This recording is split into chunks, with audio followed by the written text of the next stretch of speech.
अस्मद्गुरुभ्यो नमः अस्मत्परमगुरुभ्यो नमः अस्मत्सर्वगुरुभ्यो नमः श्री कृष्ण परब्रह्मणे नमः श्री लक्ष्मी नृसिंह परब्रह्मणे नमः श्री लक्ष्मी हायवदन परब्रह्मणे नमः सर्वं Shri कृष्णार्पणमस्तु.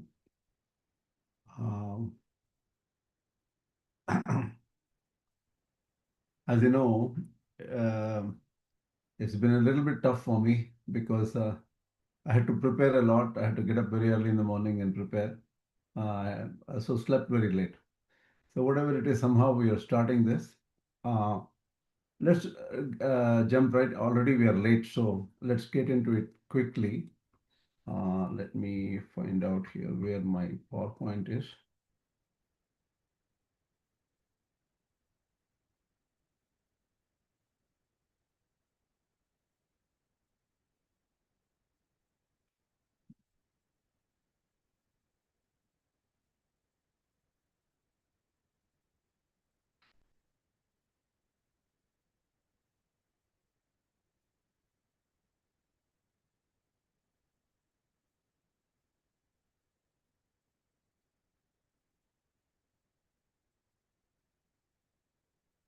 You can hear me and see my slides, lecture 51?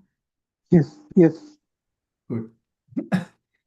So, we're talking about this Abhyasa Yoga Yuktena, Chetasana Nanyagamina, Paramam Purusham Divyam Yati Parthana Chintayan. That verse we are discussing in the Bhagavad Gita. That relates to the Vidya and Avidya Upasana of the Iśāvāsya Upaniṣad. This was the context where we left off last night. So here I wrote a idea about what is this Jnana and Karma, how are they mixed up and what are the different schools about it. This is a little bit hard to understand. I simplified this.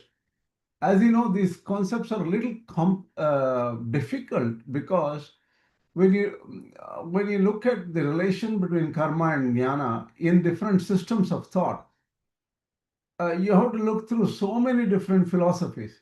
For example, Yādava Prakāśa, who was probably at the time of Ramanujacharya, he had a different school. He says karma and jnana are conjoined means. They're together. They're like almost like 50%. I think I'm not sure this 50% business, but the thing is, they're combined together. But there are two goals. That is, crossing over death or mrityu or mortality is a separate goal. Attainment of immortality, amrita prapti, is a separate goal. So that's how he defines it. His books are not available properly. So we don't know a lot of details.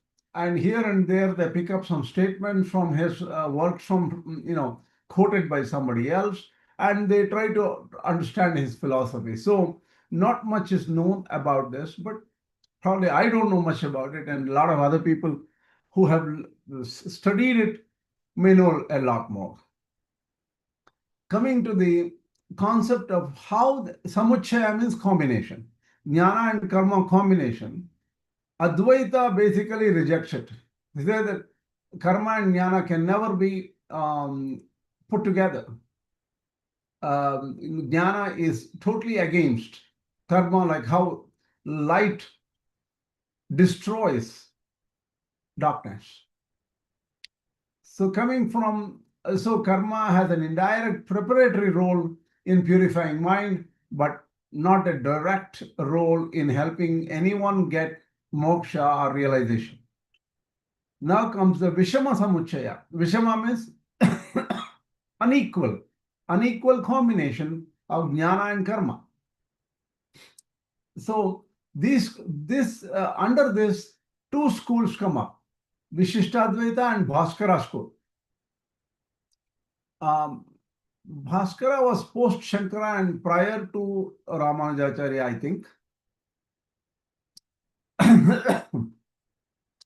So in this, karma becomes subsidiary to jnana. So jnana is the main. Jnana will get you moksha, and that fits in right with the Upanishadic statements, jnanat moksha.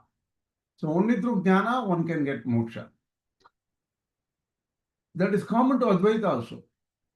But thing is, the way they define becomes very uniquely different among all these schools. So what does this subsidiary means? Subsidiary in Sanskrit is known as anga. The main means angi. So that's how they define. But we need to understand what this subsidiary means. So prescribed duties, doing the actions or prescribed duties or the Agnihotra, karmas and whatever, Nitya Naimittika karma including, knowledge is engendered. The word engendered is used in some kind of weird language, weird philosophical language. What it means, it's caused. So one knowledge is directly caused by action.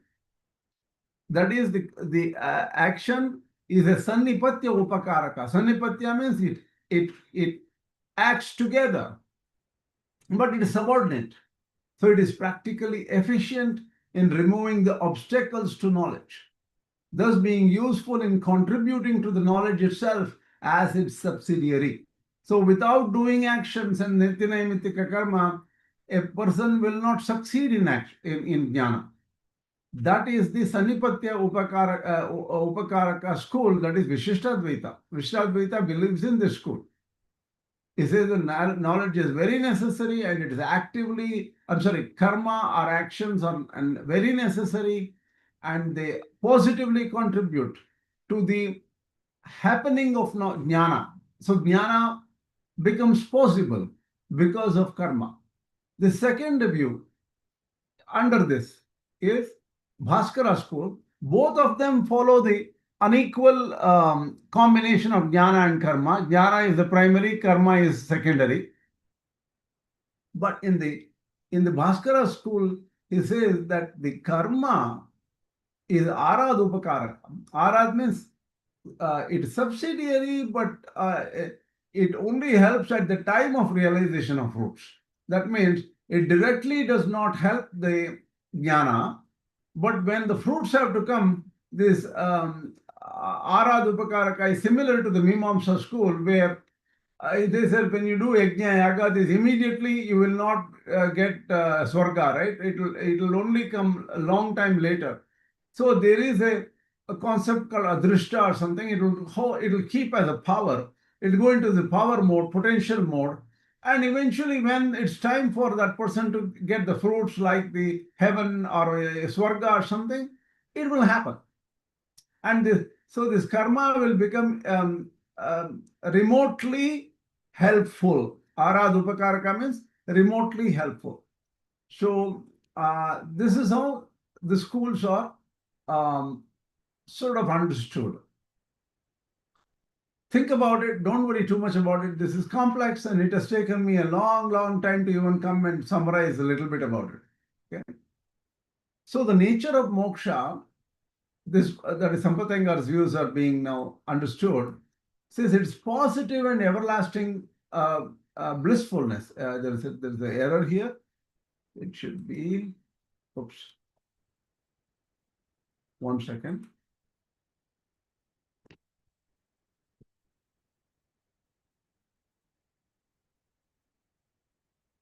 I would say just everlasting bliss.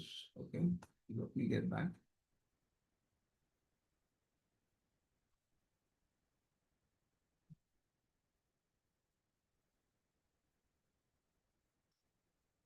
So the positive everlasting bliss is different from the state of moksha said in the other schools. Like Buddhism, it is nirvana. It is not positive, it is nirvana.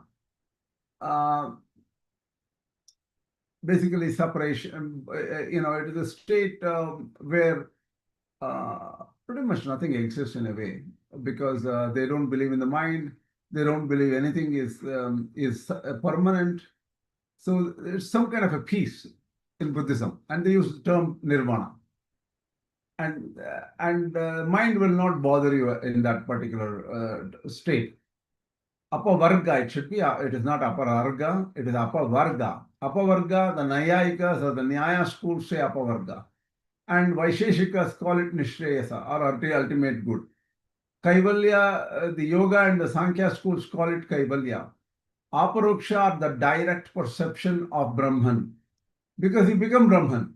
That is Advaita. So what this Sampradaya is saying, none of this is the right one. The positive everlasting bliss is the right understanding of moksha. So avidya and vidya are both aids to the single goal. There is only a single goal. They formed a unified culture where avidya and its accessories contribute to vidya, which then culminates in liberation through its own special accessories like shama, and that is for vidya you need shama, mind control and sense control and all those things. So with this, we will move to the next three shlokas, three verses, 12, 13 and 14. These are very similar in structure to the previous verses 9, 10 and 11. There in 9, 10 and 11, they talked about avidya, vidya, and as separate paths, they don't work. So it is different from vidya and avidya. So you have to combine vidya and avidya together, and then it will work and it will give you realization. So that's what was said in the last three verses, that is 9, 10 and 11. Similar structure here is given with, instead of jnana and vidya and avidya, which means jnana and karma, here the two terms used is Sambhūti and Asambhūti. Obviously, different ācāryas understand Sambhūti and Asambhūti as totally different. Each one comes up with their own understanding of Sambhūti and Asambhūti. If you think about it, why are the Upanishads so difficult to understand? Because the terms are so unknown, old language. We have to understand that these verses were uttered in utter bliss by the rishis who saw and realized. Okay, they are at a very high level. They enjoyed that blissful experience and they knew all these things, and it came out of their mouths that this is the realization, almost like solidifying of their experience into words, right? We are far removed from there. And it is, I think, purposefully kept cryptic, not understandable that much. Why is that? Has anyone thought about it? Can you think about why these Upanishads are cryptic? Can anyone say something about it?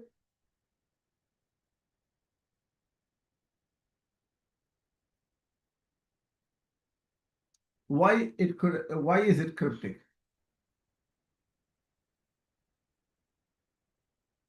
Anyone? I hear silence. Any comments? Are you hearing me? Maybe in some places they wanted only deserving students only to understand them. I am not sure. One good point. That's a reasonable way to say it. Anybody else? I think that these Upanishads are cryptic because they have to be taught through a master. Is it because of that? That's one way of looking at it. Yes, a master who is capable of understanding, a master who is realized, that person can teach better. Because it is full of paradoxes. So you need a master. Somebody. No question about it. It's full of paradoxes. That is why great ācāryas like Shankaracharya, Ramanujacharya, Madhvacharya, and so many other ācāryas differ in understanding these terms. So obviously, what else can you think of? Because the word Upanishad itself means sitting near a master. The word. No question about it. And what are we doing here? Because I'm not a master, or I'm just echoing what I have in some particular text and trying to make sense out of the language and then talking about it. Nothing. I'm not a master or anything. So what are we doing here is a question, right? We're trying to understand some things for sure. One more reason. What other reason can be there? See, the information could be very vast, and they might just have used some keywords so that True. with that as Definitely, definitely, because you think about it, during those time, like Upanishad, the students were living with the Acharya. So the teacher was right around the corner somewhere. They were living almost in the same place, like a agrahara kind of living, and then with student quarters and teachers' main home or something. So they used to go, pop up to the teacher and ask different questions, and then even outside the class, and they would get clarification. So there was a different relationship out there. It's all understandable. Is there anything else you can think of? There could be another reason. What? Early in earlier days, as you had mentioned in one of the lectures, the information could be passed directly by the vision of the guru also. So in that case, probably this kind of cryptic writing helps them because it can just be stored that way. But then the information could be shared even by just by the gaze of the guru or even by touching. This is possible. This is possible. Yeah, definitely this is possible. Is there any other way you can think of?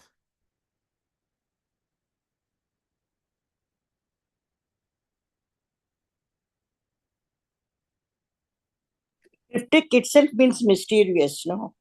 What? The meaning of cryptic is mysterious and obscure. Scripture is, yeah, mysterious, obscure, sure, yes. So probably that is why the Upanishads are not easily understood. Understand. But why did they leave it in that way? It's so hard for other people, right? Why make it like a question mark and all is here? Even indirect teaching. You look at these three verses, the six verses. All the six verses are difficult. Oh, Vidya alone will fail. Avidya alone will fail. So it has to be different from Vidya and Avidya. When you combine them, it works. Similarly, Sambhūti alone will fail. Asambhūti alone will fail. Obviously it has to be different from Sambhūti and Asambhūti. And so what will work? Combination of Sambhūti and Asambhūti together, you will win over and attain realization. This is the meaning of this. It is cryptic, mysterious. But why did they have to leave it in such a awkward, mysterious language? Why they could have made it easier for us? Very So simple. we Simple. think about it. So we think about it and we experience it or something like that. Mix. I don't. Yes, you are actually getting close. What it is means we have to not forget these three principles: śravaṇa, manana, nididhyāsana. Okay, and none of it is easy.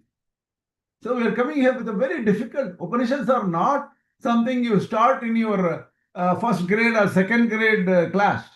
It's not even a high school subject, not even a college subject. It's beyond PhD subject. There, it needs sort of maturity, even to start understanding. What is the last one is nididhyāsana.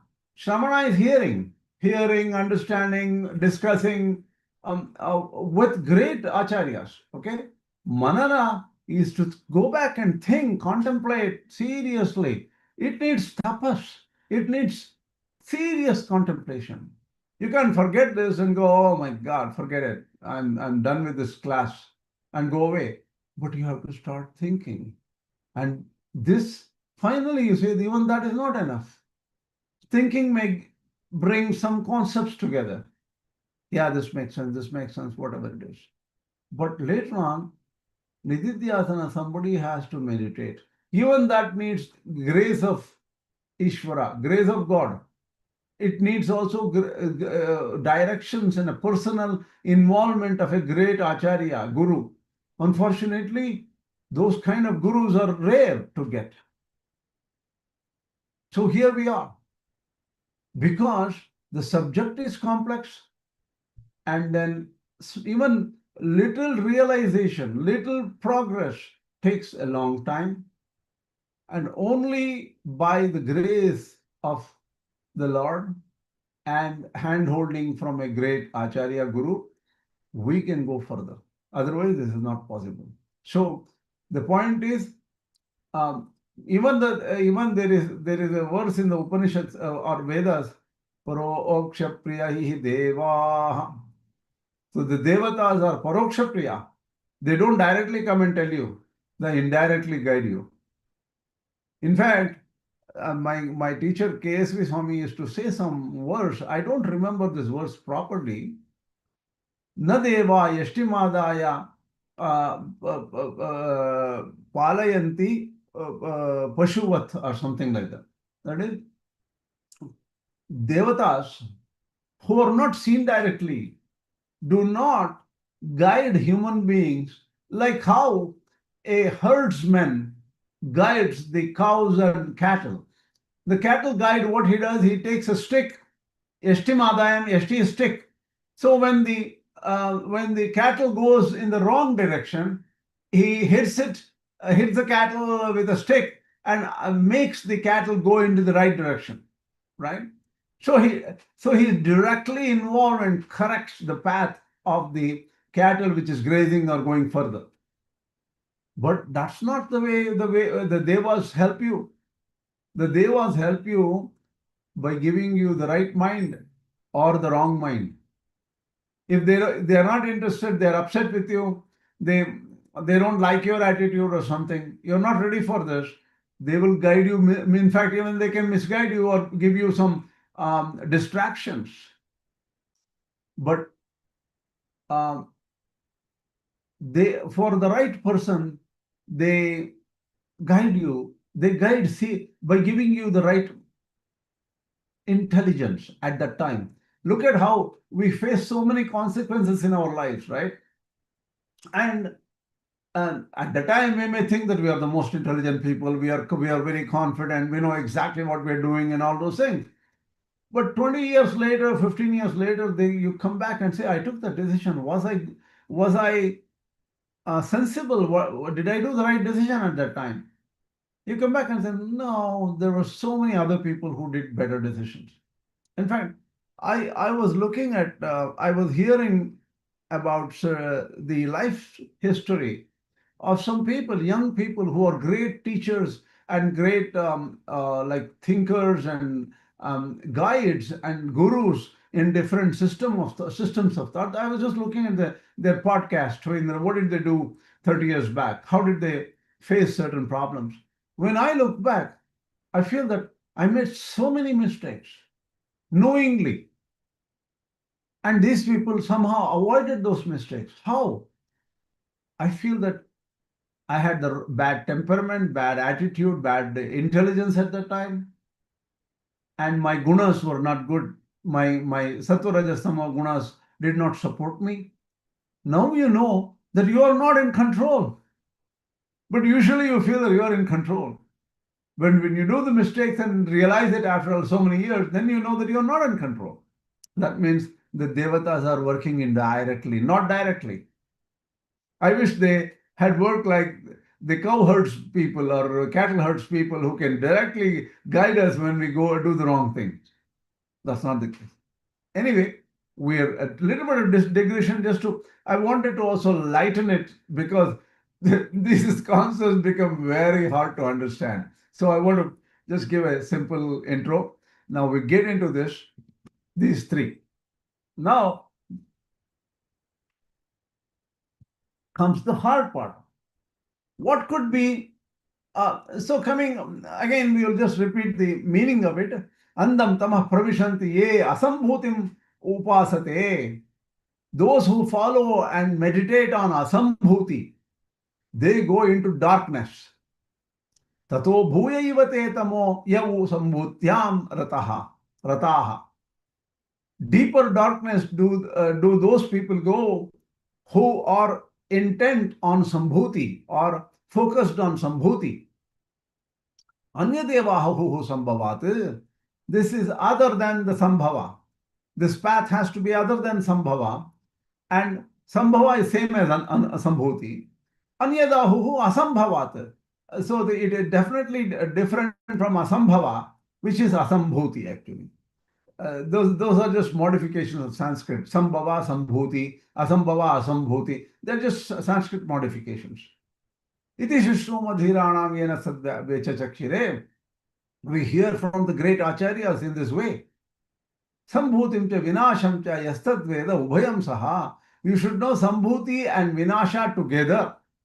So instead of using the term Asambhūti, in the last third verse, it uses a new term called Vināśa. Wow, it complicates it further. But we have to take, somehow this term Vināśa is exactly identical to Asambhūti. Okay? Sambhūtim cha Vināśam cha yastadveda ubhayam saha. That means one who knows these two together. Sambhūti and Asambhūti. Basically Sambhūti and Vināśa. What happens? Vināśena mrityum tirtva. Through Vināśa, this person crosses over mortality. Sambhūtyam amritam ashnute. Through Sambhūti, he gets immortality or final goal. So that's how these three verses are set up. So far you understand the verses? Okay? Okay. All right. Now, let's go. So now, let's go and figure out, sorry.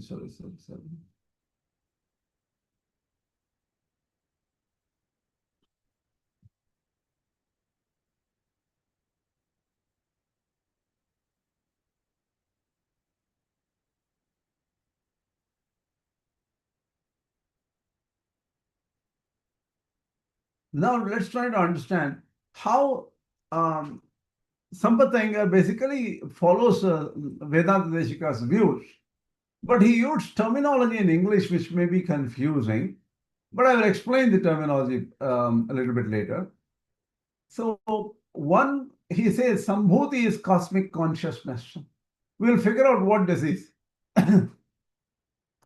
Sambhūti is knowing that the Lord is pervading everything. This whole world is working through the powers of the Lord, kind of a thing. It's a global, universal vision, cosmic consciousness.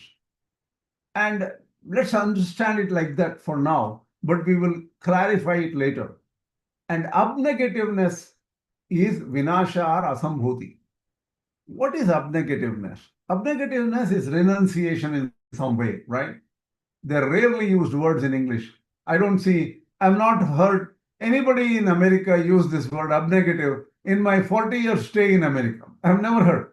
Maybe I didn't meet the right kind of people. That's not the issue. Through abnegativeness, one crosses over the hindrances or mrityu, which is immortality, called as hindrances. So obstacles.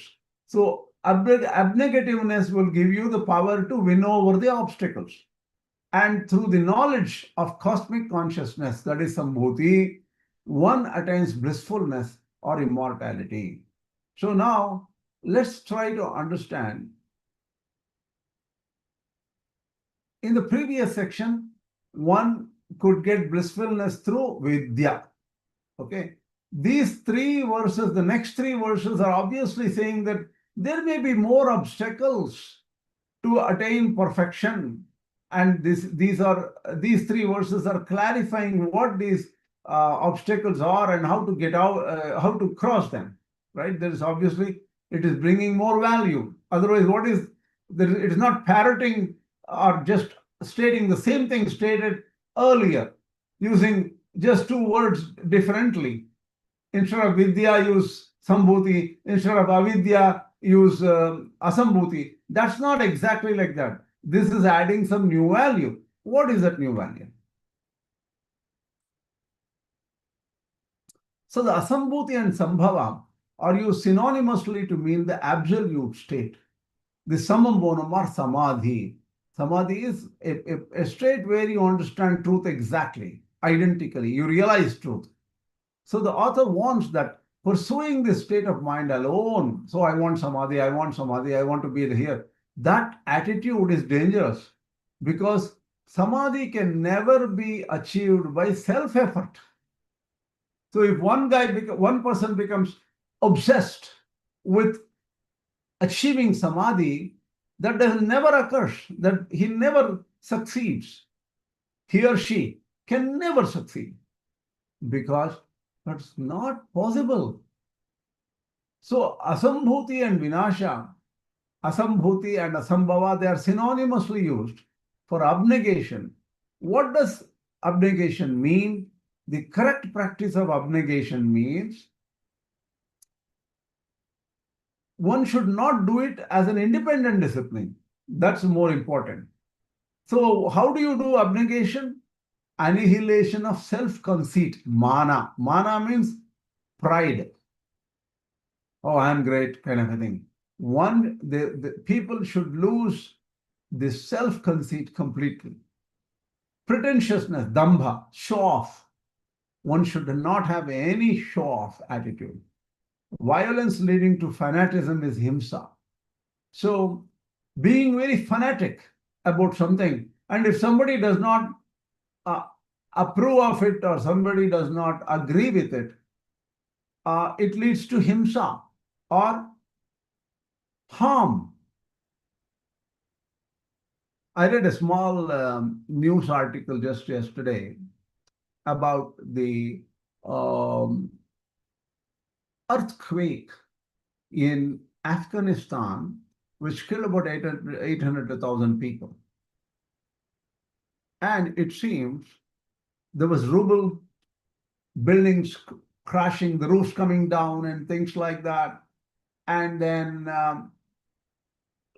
out of so many people who are caught under buildings and rubble, when men called out for help, men or young boys called out for help, oh, I'm stuck, oh, they're crying and things like that, then a lot of people used to come and take out the rubble and try to take them out of and try to save them. But when women, they heard cries of women shouting under the rubble, trying to get out, crying loudly, they were left alone. They were not helped. Nobody came to help them. You know what is the reason? Anybody can guess?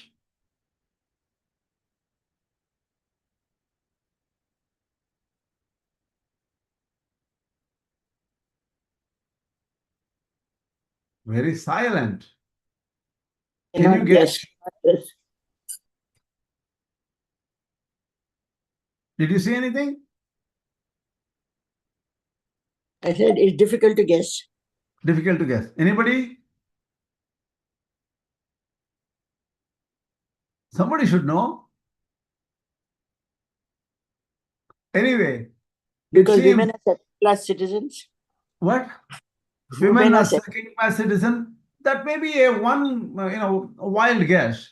But actually what it is, in Afghanistan, touching women is a no-no. That is, a man cannot touch a woman.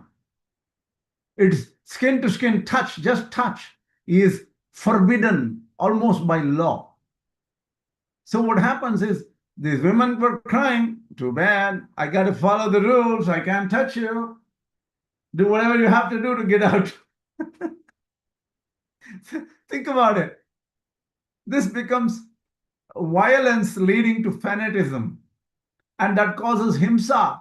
Himsa is cruelty, harm.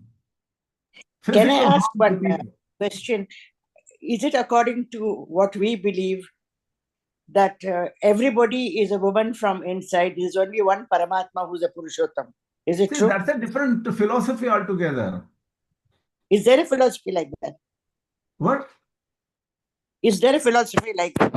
Of course. Of course. The Vaishnavas feel like that. All the Vaishnava ācāryas, including the Hare Krishnas and everybody, all these people feel like that.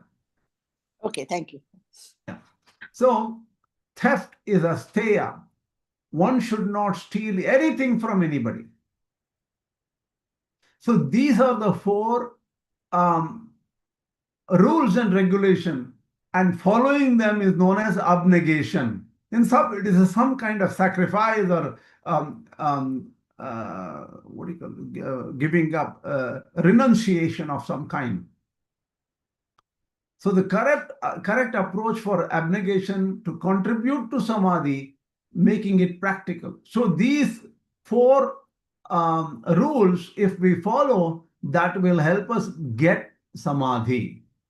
This must be based on clear conception of Ishvara, God, as our master, friend, and guide. This is very important, that he is guiding us. He is our master, philosopher, helper, friend, guide, everything. With this direction, with this idea in mind, we have to give up this, that is, we have to have this abnegation, which has these four different characteristics, rules to it. You cannot follow abnegation by itself. Abnegation without a purpose, without a guiding philosophy or guiding strategy, it doesn't work. Because the person loses, why am I doing this? Why am I doing all these things? Punishing myself, avoiding pretentiousness, avoiding, I can be free, I can steal, I can do what I want. Why should I punish myself? When I'm in trouble, I will steal. But if you will lose the purpose. If you are not guided by God, if you are not guided that there is a higher level principle which is very important, and that's why you are following. So abnegation by itself is not possible. It leads to dark hell. And focusing on samadhi, being obsessed by samadhi is also horrible, because you will never be able to get that state without the help from God. So we have to combine these two together. And that can be also combined by the knowledge of Iśāvāsya sarvam yatkinti jagatyam jagate. That is the guiding light. Isha is everywhere, is all pervading, all powerful, omnipotent, omniscient person. Okay. Now, my grandfather takes the liberty of critiquing different other philosophies. He says even Dvaita can lead to certain level of, Dvaita is very close to Viśiṣṭādvaita, right? But the thing is, he says that can lead to certain level of fanatism. It is common knowledge in Indian circles that Dvaitins can be in reality found to be a little bit more fanatic. Okay. Their fanaticism comes from the ideology that Madhvacharya is right, everyone else is wrong, clearly wrong. And also they say, why is that? Madhvacharya was taught directly by Vyasa. He appeared in front of Madhvacharya and taught him. The other people don't have the guides. They've messed up the philosophies. Okay. You can have so my grandfather has noted this, and this kind of thing can creep into probably more of Islam than Christianity. Okay. Christianity is also exclusive. Almost all Semitic religions are exclusive. Exclusive means if you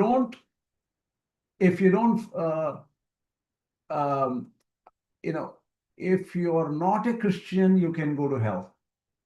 If you are not a Muslim, you can go to hell. Kind of an exclusivity.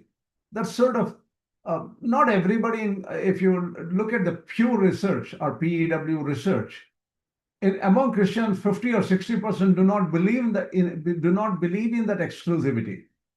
But among Islam people, a lot of people may believe in the exclusivity, that if you're not a Muslim, you will go to hell. That a lot more may be in that. So what my grandfather is trying to say here is, a partial surrender to the Lord will cause some exclusivity, which I didn't understand exactly, but I think that they have this exclusivity for some reason. I don't know, for example, even in Semitic religions like Islam and Christianity, why is there this exclusivity? What is the reason for the principle of exclusivity, that if you don't become a Christian, you will go to hell, or if you don't become a Muslim, you will go to hell. I don't know what is the reason for it. But my grandfather believes, they believe in only creator, nimitta karanatva. Nimitta karanatva, this may be true, because creation is different from the creator in these systems. So even in the Dvaita, creation is actually a modification of Prakriti or matter, which was in an unmanifest state to the manifest state. And the God, Ishvara, Hari, according to Madhvacharya, is things who are a facilitator, who puts things together like a potter. The potter picks up the wheel, the tools, mud, water, and all these ingredients and instruments, and puts the pot together. Similarly, God uses some external matter and some whatever tools external to him and puts them together. So he's like a potter. That is nimitta karna, or he's the efficient cause only. So these philosophies believe in efficient cause only. On the other hand, so that causes, they have to be, because what is the relationship between an individual and God? Other than the system. The system says, okay, if you will come to my system, I'll guide you. And you do this and do this. And there may be, the paths to God may be all good, because surrender is also accepted in Christianity, in Islam, and in Dvaita also to a certain extent, right? The path and all may be okay. But what my grandfather is trying to hint is, it should not lead to fanatism. Fanatism comes from exclusivity, mutual exclusive kind of thing, right? So that's what you need to avoid.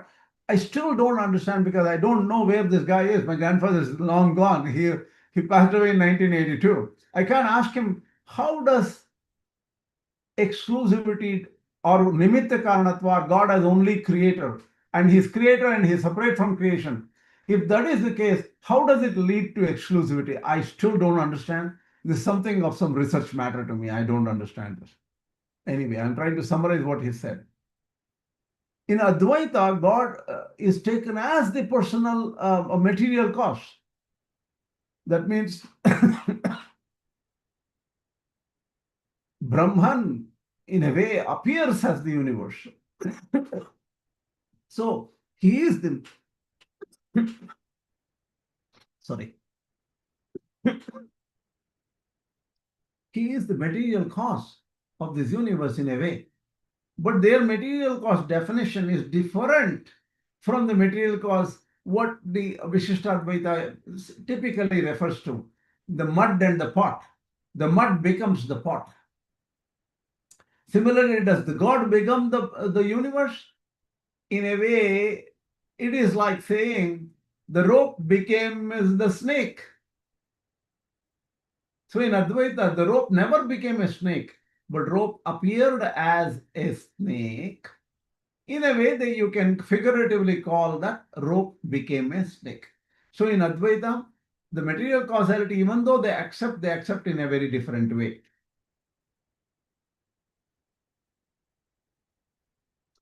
But in this Advaita, practice of abnegation successfully annihilates self-conceit and violence, leading to absoluteness. So it supports absoluteness, and it avoids fanatism. All those things can happen, which is also in reality, because you can see that Advaitins, Smartas who accept Shankaracharya are much more calmer in their viewpoints. And because everything is Brahman for them, and they don't want to mess with anything else, kind of a thing. And they don't see anything as exclusive. They accept all gods, accept all deities, and is only Brahman and the world, which is unreal. So it's pretty straightforward kind of a thing.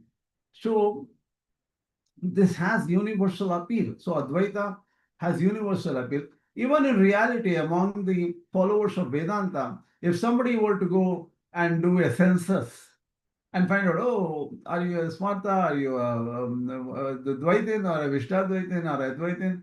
You add up all the people in the world today, almost 100% guarantee the number of Advaitins will be far more than the number of Viśiṣṭādvaitins or Advaitins. So it has world acceptance.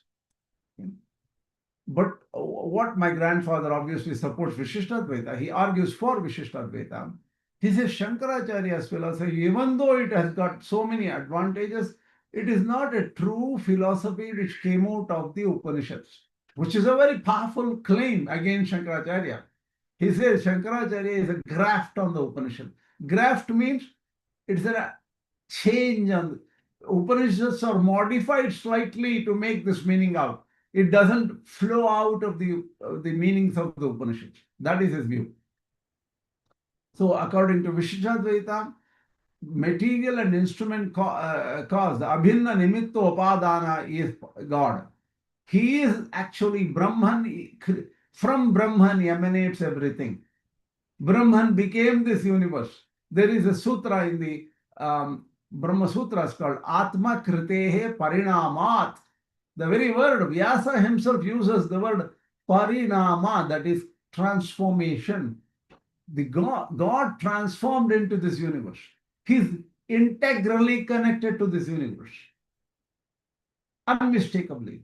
He will never run away from us because we have come from him directly, materially. Our substance and his substance is same. So in one of my lectures, I have a friend in America, I forget his name. He sent me his PowerPoints on explaining Viśiṣṭādvaita. He calls it as monomodal, multimodal mono-substance. The same substance is in the form of God, Ishvara. The same substance is in the form of Jiva. The same substance is in the form of matter. But these are attributes of that one Paramatma. So in this view, there is a real relationship with, it is like in the Alvar's words, it is known as Kudal Tuvakkam, they say in the Alvar's words, like how the mother gives birth to the child from within, from her body itself, right? So like that, we came directly from Paramatma. That is why we are the piece of that bliss. We have the piece of that original bliss God has. In this way, God is both material and instrumental cause. For Shankaracharya, creation is just an appearance. There is no real creation. So the question of a supreme God is supreme is different from God is absolute. God is absolute, is unchanging and things like that. That is more like the Nirguna Brahman. God is supreme, He is verily within you. He helps you. He creates this universe. He is omnipresent, always available to hear your problems. So this is the supreme you which has personality inbuilt in it. And that is not a negative, it is actually a fulfillment of the impersonality of the absolute. So the personality should not, for Advaita, personality is a limitation on the absolute. That is not at all acceptable to Viśiṣṭādvaita. This is a very important point we have to figure out. That is where in Viśiṣṭādvaita, the worship and meditation and upasana becomes very different. You are always there. You are guided by the Lord to go to the right path and meditate on that supreme entity called, personal entity called God. This becomes clearer and clearer in the Iśāvāsya Upaniṣad. And that is why my grandfather says Shankaracharya made a change to the Upanishad. He didn't directly derive it properly. Tortured the text a little bit. That's his view. So for Shankara, Samadhi is final. And that is considered Upasana. For Ramanuja, it is not sufficient. Samadhi is only a state of Jivatma Sakshatkara, only something about who I am. And further, you have to find that wonderful, all-powerful, blissful Lord. And your interaction with that blissful Lord is the love process, which becomes bhakti or devotion.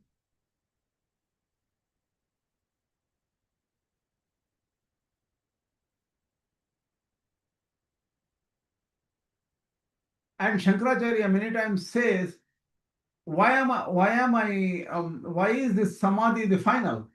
He says, I experience samadhi, so it is final, I already know it. But Ramanujacharya says, according to the Upanishads, that is not samadhi. So Ramanujacharya gives a lot of prominence to the different rishis who came up with different Upanishads. And he says that based on all, that doesn't fit in as samadhi.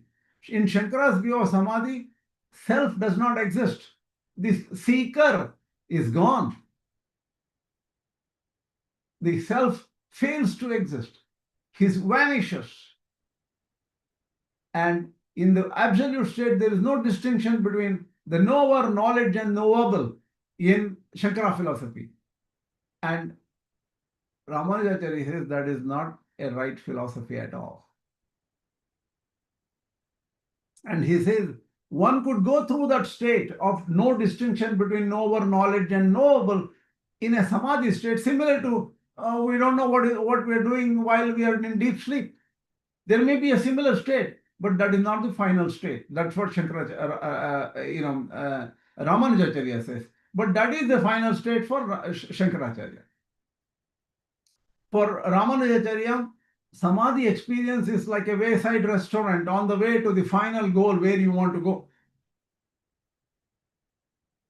And according to Ramanujacharya, the way my grandfather looks at it, Shankara stopped somewhere midway and missed out a further stage, which is told in the Upanishads. That's his feeling. It's already coming to the end of the hour, 15 minutes almost. Maybe we should see, okay, let's take this author's view of Upasana further tomorrow, because it becomes complicated here. It's not easy to understand that easily. Not tomorrow, next time we meet. Before, we'll just stop here, and I just want to ask you a couple of small questions here. Tell me something. We are now focusing, without going further with the Gita, we are focusing highly pinpointed, because I want to make sure that Upanishads are understood properly, and Kena Upanishad will come to this transition. That too, because my grandfather says Kena Upanishad depends on the concepts in the Iśāvāsya Upaniṣad. So we are building this conceptual framework. That's why I'm focusing on. Is this too high intensity kind of approach? No, I can understand what you're saying. Okay, so this is not like high intensity abstract kind of thing, right? It's somewhat understandable. This is good, actually. Okay, so we'll continue with this till we come to a stable situation in the Upanishads. When we come back to the Kena Upanishad and how it fits in, we'll stop somewhere and then start the Bhagavad Gita, because Bhagavad Gita 7th chapter is very interesting, and ācāryas differ a little bit, and all this becomes very clear. See, after some time, all of you, when we go through all these Upanishads, we will know the relationship with the Gita inside out. Every chapter of Gita would be clear for us, and how it relates to what Upanishads. So if you keep on understanding, it may take longer time, maybe few years, but we will have a very clear view of the Upanishads and the Gita. And maybe, who knows, after some time we can even deal with the Brahma Sutras and try to figure it out. Okay, that's a long goal. Any questions so far? Just a thought on that exclusivity in Christianity and Islam. Probably that may have come in those places because of the high level of violence that was prevalent in that society, and in Dvaita No, it's maybe very probably hard. No, because it's very hard to say. Violence is separate from the philosophy. I would like to ask Wayne G for this. Wayne G, what is your thoughts on this? You're from Dallas, Texas, and you know the Semitic religions. You grew up in as a Christian. So tell me, how is because in the Christian and Islam, the creation is totally different from the creator. That is why they say in Islam, you cannot materially represent the form of God, because he is totally beyond creation. They use different words. I did a lot of research, and as you know, you and I talked about it. I sent you a document where I made a 200-page document on summary of Islam and mostly Islam, not much of Christianity there, as to how our Vedas relate to the ideology. But I didn't understand why creator-creation difference causes exclusivity. Why do you need exclusivity in both these religions? Islam and Christianity believe in exclusivity in some ways. Maybe lesser in Christianity than more in Islam, right? But why is it, why the creation theory is getting into exclusivity? I don't understand. All three of the Abrahamic religions considered God completely separate from the creation and anything. So that's just how they think. It's just how. No, why does exclusivity come in? See, given a Christian, well, that's the exclusive part. What? Why they think that theirs is the only one and the others are all wrong? Yes. Well, that tends to be, in reality, true with just about any religion. Yeah, it is not. Well, see, my experience in the Hindu religions, in fact, Ramakrishna Paramahamsa is the best example for them. Yatomat tatapat. All roads lead to Rome, kind of a deal there, right? You have any view, you will eventually get there. See, it's very pluralistic. You may obviously even in the Hindu and the Vedic concept, this is faster, this is faster, but depends on the aspirant. For this person, something may be faster. For this person, something else may be faster. So the thing is, and there is no discrimination and there is no exclusivity.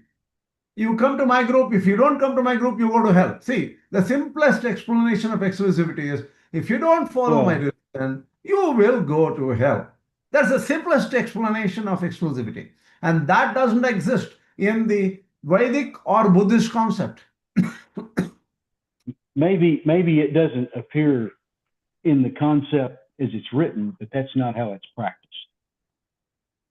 It is definitely when practice is different, right? Well, you know one thing, I would say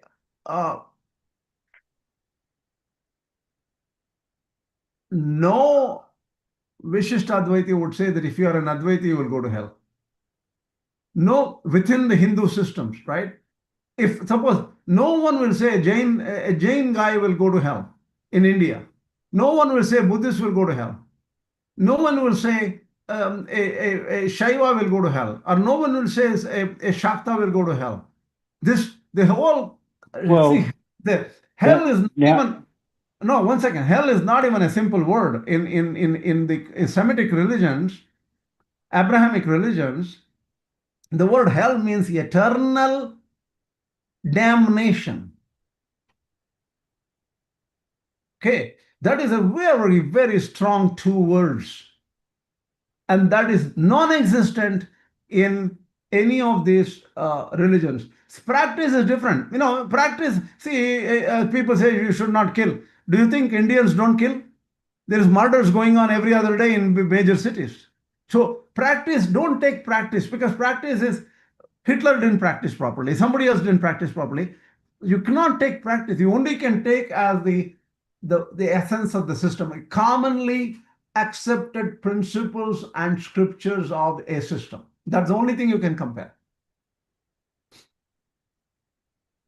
Well, Christians just and Abrahamic religions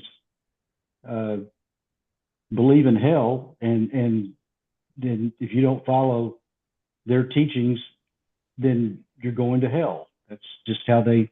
That's but in Hinduism, no, I'm asking a different question. There's not a clear. Hell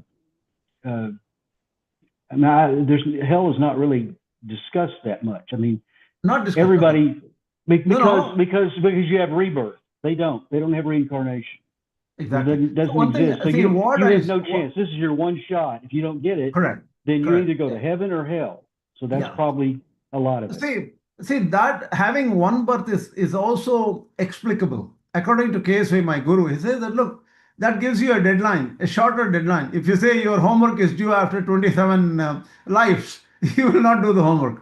So having a one life term is very useful. That concept is very powerful in the sense that you will have to be very strict and follow something very clearly in this lifetime itself, or else you will get messed up. So that's a very good concept. Not a bad concept. That's probably why they think that way, because you have one shot, and if you don't think their way and follow their rules, their dogma, the exclusivity is related to one life. Yes, that's what I'm trying to tell you. That you only have one life, and if you don't get it right, then they'll tell you, if you don't believe what we believe and practice the way we practice, then you're going to hell. But in Hinduism, they don't have that. They don't have it. Yeah. And also rebirth. Buddhism. Also Buddhism, because Buddhism believes in the karma theory. Right. Multiple births. Yeah. So I think that's probably where that comes from. That's probably where it What do you think? Possible. See, for some reason, my grandfather relates it to the creator-creation separation. I don't know why. That's what I could never figure it out. That may be a related reason, but I don't think that's the reason. You know what? I can tell you one thing. I found out in my own research on the document I sent. I asked this question specifically, right? What does it mean to say creator-creation separation? It comes out and says, look, you cannot experience God here in this world. You have to be released somewhere, go somewhere else, maybe heaven or something, and then experience God in some way. You cannot, but that is exactly opposite to the Hindu view. In the Bhagavad Gita, it says, Pratyakshavagamam dharmyam. You can experience, it is right here, the yoga, step by step, you can experience bliss. Okay? Atra Brahma Samashrute, Shankaracharya is very fond of this. Right here, you can be realized.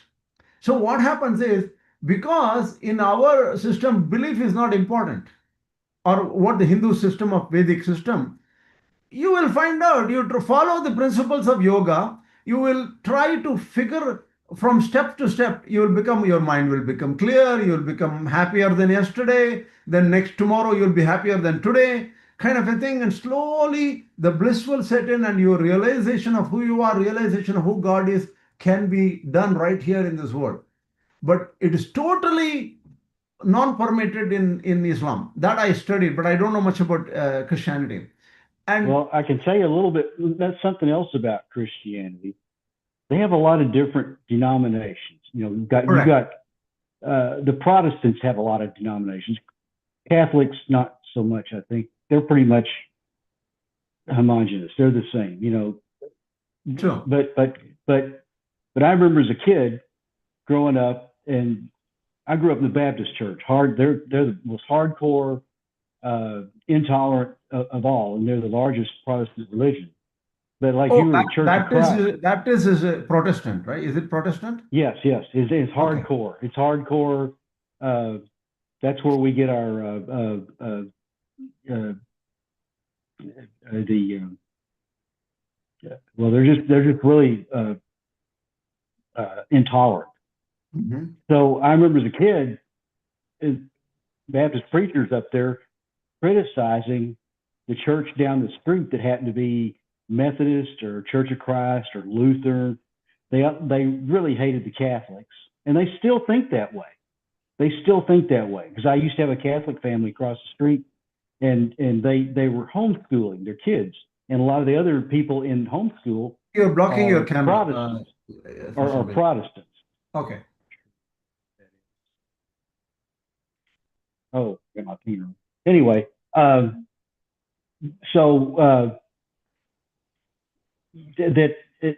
told me that this Catholic family told me that when they go to these gatherings with these other people in the homeschool, they were mostly Protestants, not Catholics, and kids would tell their kids, say, yeah, you're Catholic, you're going to hell. Oh, even though Jesus is common Even between the different denominations, they tell each other.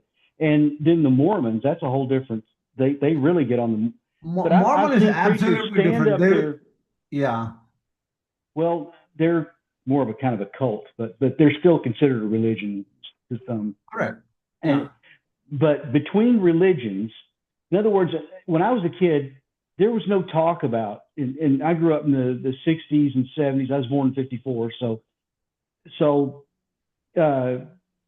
churches we didn't even talk about Islam or any of that, or Hinduism or any of this, because there weren't any around here. There were no Hindus. There were no, not to speak of. There might have been some somewhere, but Islam, they weren't here. They just weren't.